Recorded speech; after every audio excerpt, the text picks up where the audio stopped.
Ayun, nakakash in ako ng 1,000 at may cashback pa na 15 pesos. So, check nga natin kung totoo. So yun, itest natin kung talagang may na-receive tayo na cashback. Interested ka ba kung paano ako nag-cash in ng libre? Oo, let's go!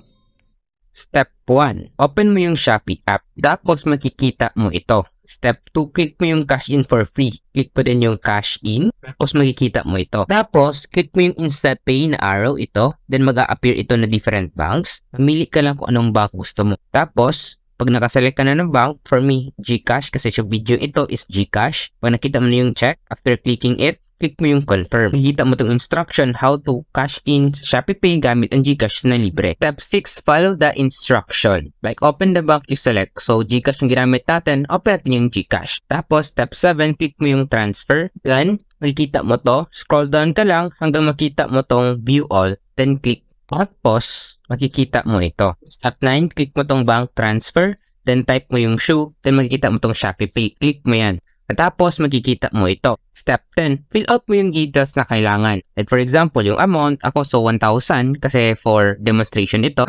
Kailangan din, dapat exacto 1,000. Kasi kung mas bababa sa 1,000, wala na cashback. Pero kung more than 1,000, may cashback pa din. And twice a month lang pwede. Kasi kung tatlo na, sa isang buwan ka nag-cash in, ng sobrang 1,000, wala na cashback.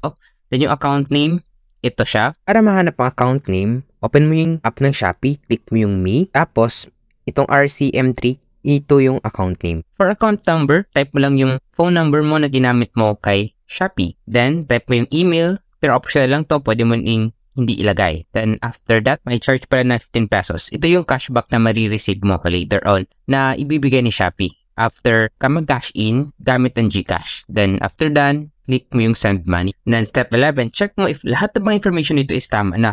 So, kung may mali pa, click mo tong yellow box. Back mo para ma-edit mo pa. Then, if tama na, click mo yung confirm. Then, makikita mo tong resibo. Means, bayad ka na. So, may marireceive ka pala dito na notification saying na successful na yung transfer mo na deposit na 1,000 kay ShopeePay. So, ang tanong, saan makikita kung na-receive mo na ba ang cashback? So, open mo yung Shopee. Click mo yung notification. Then, makikita mo to. Click mo yung wallet updates. Then, ito, InstaPay cash in. So, it says na na-receive mo na yung 1,000 with a cashback na 15 pesos. So, tignan natin kung talagang may na-receive tayo na cashback na 15 pesos. Compute natin. Gamitin natin tong balance natin dati na 1,700 plus and yung balance natin ngayon na 2,724. So, yun, itest natin kung talagang may na-receive tayo na cashback. So, i-minus natin, past balance natin. Ayun. 1,000 na yung kinash in natin. Tapos, may sobra tayong 15 pesos. Totoo nga.